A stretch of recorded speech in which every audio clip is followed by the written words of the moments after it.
Episode के start में हम देखते हैं कि आज के दिन उनकी काफी अच्छी सेल हुई थी और यूनसी रात को बैठकर अपने सारे पैसे गिनती है। इतने ज्यादा पैसे एक ही दिन में कमाई करते हुए देखकर ये सोचती है कि इसे अपना बिजनेस बढ़ाना चाहिए। एक दिन ये बहुत बड़ा होटल खोलेगी और इसी होटल की सीईओ भी बनेगी। जैसे ही सीईओ का नाम इसके माइंड में आता है तो ये फौरन शर्माने लग जाती है। वहीं दूसरी तरफ सांझ जाते हुए एक जगह पर खड़ा होकर सोचने लग जाता है। एक्चुअली जब सुबह इसे ली ने देखा था तो ये आते ही इसे डांटने लग जाता है, तुम रोड पर बैठकर फिश क्यों बारबेक्यू कर रहे हो, सब लोग इसकी स्मेल से तंग आ रहे हैं। तो सान इसे समझाता है कि यहाँ के रेस्टोरेंट में चिमनीज नहीं है, इसलिए मुझे ये रोड पर बैठ कर करना पड़ रहा है। फिर ली से पूछता है कि क्या तुमने पहले कभी कुकिंग की है। तो सान कहता है कि मैंने पहले कभी कुकिंग नहीं की, मैं ये पहली बार कर रहा हूँ। ये सुनते ही ली को बहुत ज्यादा गुस्सा आता है और ये यूनसी पर गुस्सा करते हुए कहता है कि इस बेवकूफ के हाथ उसने अपना किचन दे दिया। एक्चुअली अपने रेस्टोरेंट के बाहर ही खड़ा था, अभी ये सोच ही रहा होता है तभी कुछ लोग चिल्लाते हुए आकर ली के रेस्टोरेंट में घुस जाते हैं। तभी यूनसिल भी बाहर आती है और सान को फौरन अपने साथ रेस्टोरेंट में ले आती है।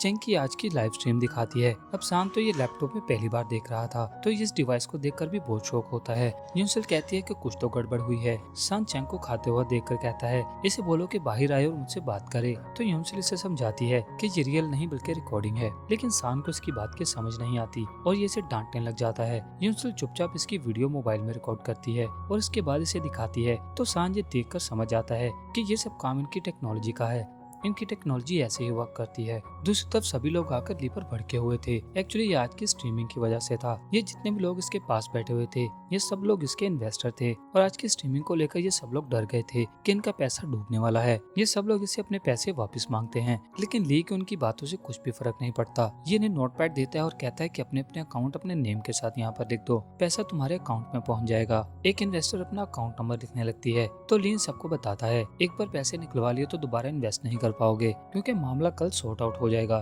तो फिर मत कहना कि हमें बताया नहीं। ये सब लोग सोच में पड़ जाते हैं और चुपचाप यहाँ से चले जाते हैं। एक्चुअली ली ने बड़ी चालाकी से इनको अपनी बातों से मैनिपुलेट कर लिया था। ली सारी रात बैठा सोच में पड़ा रहता है कि ये कल मैटर को कैसे सॉर्ट आउट करेगा। तभी इसकी नजर अम्ब्रेला पर पड़ती है और इसे यहाँ देखकर इसे बहुत गुस्सा आता है। ये इसे उठाता है और जाकर कचरे में फेंक देता है। दूसरी तरफ चेंग का मैनेजर इसके पास आता है और आकर इससे बात करता है क्या जो कुछ भी हुआ उसकी वजह से ली काफी भड़क गया होगा और अगर उसने अपने डैमेज के लिए हमसे अमाउंट वापस मांग ली तो हम क्या करेंगे। चेंग कहती है कि वो कौन होता है हमसे पैसे मांगने वाला, उसने ही हमें ये सब करने के लिए फोर्स किया था। इतने में ली की कॉल भी आ जाती है तो चेंग खुद इस कॉल को अटेंड करती है। एक्चुअली इसने मैटर के अबाउट ही बात करने के लिए कॉल की थी। अब मैनेजर के गाइडेंस पर चेंग इसे कहती है कि मैंने कुछ भी गलत नहीं किया, लास्ट टाइम पर तुमने ही मेन्यू को चेंज किया था। ली इस वक्त बुरा फंसा हुआ था इसलिए इनकी बातों का गुस्सा नहीं करता और इनसे एक बार मिलने के लिए कहता है। नेक्स्ट यूनसिल और सान अपने खाने को रेडी कर रहे होते हैं तभी सान नोट करता है कि यूनसिल को नींद आ रही है। ये इसे रीजन पूछता है तो ये बताती है कि मैं कल रात सारी रात स्ट्रीमिंग पर ली को डिफेंड करने के लिए कमेंट्स करती रही हूँ। फिर यूनसिल से कहती है कि टोफू बनाना थोड़ा सा आसान है, हम उसे लेकर आएंगे और खाने वालों को परोस देंगे। सान कहता है कि वो अच्छा नहीं होता, टोफू को मैं खुद से तैयार करूंगा। यूनसिल सोच में पड़ जाती है कि ये वाला टोफू खुद से कैसे बना सकता है।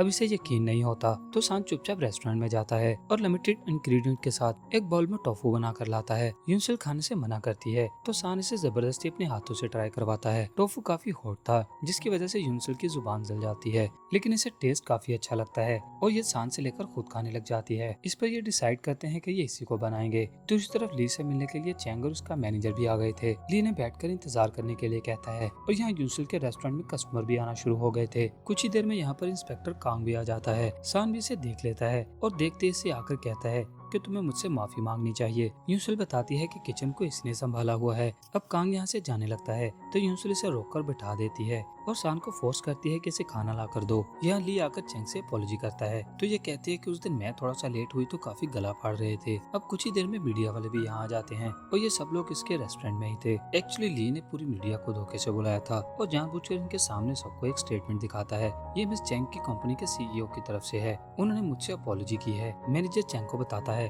कि मुझे इसके अबाउट कोई आइडिया नहीं। यहाँ सान यूनसिल को खाना ला कर देता है कि गलती से गरम गरम खाना इसके हाथ पर गिर जाता है। सान जल्दी से इसके हाथ को साफ करने लग जाता है। सान को इतना क्लोज देखकर यूनसिल शाय हो जाती है और अपना हाथ छुड़वाते हुए कहती है कि जाओ जाकर तुम टोफू बनाओ। जानबूझकर अपने काम को सीधा करने के लिए चेंग की पोल खोल रहा था। ये सबको बताता है चेंग ने बचपन में चाइल्ड एक्ट्रेस का भी काम किया है, लेकिन ये कभी भी ढंग से एक्टिंग कर ही नहीं पाई और फिर बचपन से एक बीमारी भी थी कि ये बहुत ज्यादा खाना खाती रही है, लेकिन कभी भी इसे खाना हजम ही नहीं हुआ। हर हर बार खाने के बाद ये वॉमिट कर देती थी।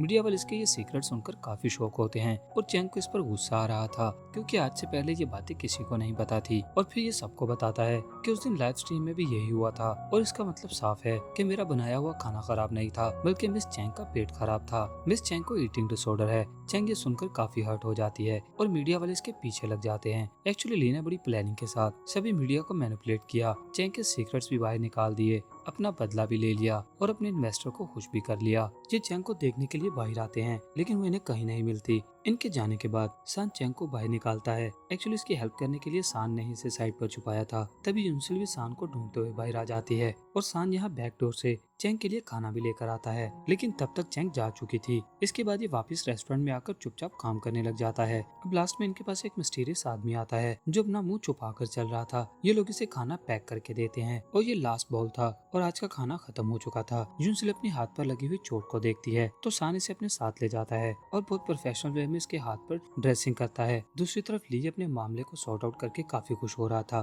तभी एक आदमी इसके लिए खाना लेकर आता है। ये वही लड़का था जो यूनसिल के रेस्टोरेंट से खाना लेकर आया था। ली जब इसे ओपन करके देखता है तो हंसने लग जाता है। इसे लगता है कि ये बिल्कुल घटिया सा खाना है जो इसके बनाए हुए खाने का कभी मुकाबला नहीं कर सकता, लेकिन क्यूरियोसिटी बढ़ने की वजह से ये इसे ट्राई करके देखता है तो इसे टेस्ट बहुत ही ट्रेडिशनल लगता है और ये काफी शौक था। नेक्स्ट डे यूनसिल हॉस्पिटल आती है और अपनी मॉम को सारी कहानी सुनाती है कि मैंने मिस्टर होमलेस के साथ मिलकर रेस्टोरेंट को दोबारा ओपन किया है और उसके हाथों में जादू है। मैंने बहुत सारे पैसे बना भी लिए। मॉम से बातें शेयर करने के बाद ये जाने लगती है कि तभी नर्स इसे अपने पास बुलाती है। ये इसके हाथ पर ड्रेसिंग हुई देखती है तो यूनसिल बताती है कि बड़ी चोट नहीं है। एक्चुअली नर्स काफी इम्प्रेस हो गई थी और यूनसिल से कहती है कि बहुत ही प्रोफेशनली ड्रेसिंग की है। यूनसिल ये सुनकर बहुत खुश हो जाती है। एक्चुअली इसे सान अच्छा लगने लगा था। इसके बाद रात में यूनसिल सान के लिए कुछ खाने के लिए लेकर आती है। सान जब इसे ट्राई करता है तो इसे ये अच्छा लगता है, लेकिन वही दूर खड़ा ली इन दोनों को देख रहा था और ये हरगिज नहीं चाहता था कि यूनसिल इस रेस्टोरेंट को रन करे। इसलिए ये डिटेक्टिव कांग को कॉल करता है और उसे कहता है कि अब मैटर तुम्हें ही सॉर्ट आउट करना है। अब हमें नेक्स्ट डे का सीन दिखाया जाता है।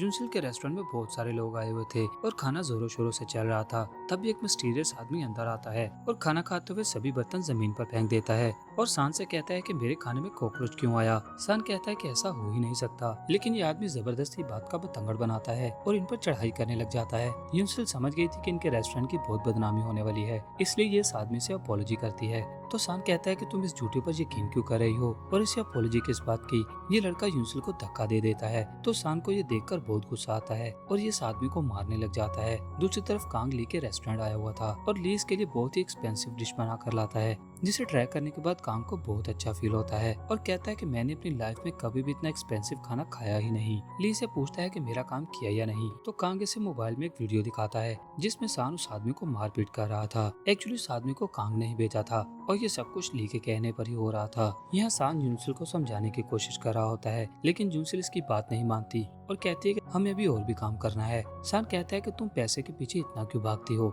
तो यूनसिल फ्रस्ट्रेट होकर इसे कहती है कि पैसे के बिना तुम्हारी और मेरी कोई औकात नहीं। यहाँ जिसके पास जितना पैसा है वो उतना ही ज्यादा ताकतवर है। अगर तुम चाहते हो कि लोग तुम्हें इज्जत दें तो तुम्हें भी पैसा कमाना होगा। यहाँ ये दुनिया ऐसे ही चलती है। तो सान इसे कहता है कि अगर तुम्हारी नजर में सबसे ज्यादा वैल्यू पैसे की है तो मुझे तुम्हारे साथ कोई काम नहीं करना। इतना कहकर सान रेस्टोरेंट से बाहर आ जाता है और यूनसिल काफी ज्यादा परेशान हो जाती है। अब सारा दिन शहर में घूमने के बाद सान को रात में काफी ज्यादा भूख लग जाती है, इसलिए ये एक शॉप पर आता है। ये शॉपकीपर इसे वही फिश फ्राई बना कर देता है जो लास्ट नाइट यूनसिल इसके लिए लेकर आई थी। सान खुशी खुशी ये सब लेकर जाने लगता है तो ये आदमी इसे आवाज देकर कहता है एक्चुअली ये वही बूढ़ा था। ये सान से कहता है कि क्या तुम अपनी लाइफ से खुश हो। सान फौरन वापिस आता है क्योंकि इसने इसे पहचान लिया था, लेकिन वापस आने उस बूढ़े आदमी की जगह पर कोई और था। दूसरी तरफ ली अपने रेस्टोरेंट से बाहर आता है तो यूनसिल भी इसे मिलने के लिए आ जाती है। तभी चैंग भी गाड़ी लेकर यहाँ पहुँच जाती है। एक्चुअली ये ली को मारने वाली थी। तभी सान आकर यूनसिल को हक कर लेता है और सान को देखते ही चैंग गाड़ी की ब्रेक लगा देती है। फिर हम देखते हैं कि ली तो पहले ही पीछे हट चुका था, लेकिन सान ने यूनसिल को कवर किया था और फिर इसी सीन के साथ इस एपिसोड का एंड हो जाता है।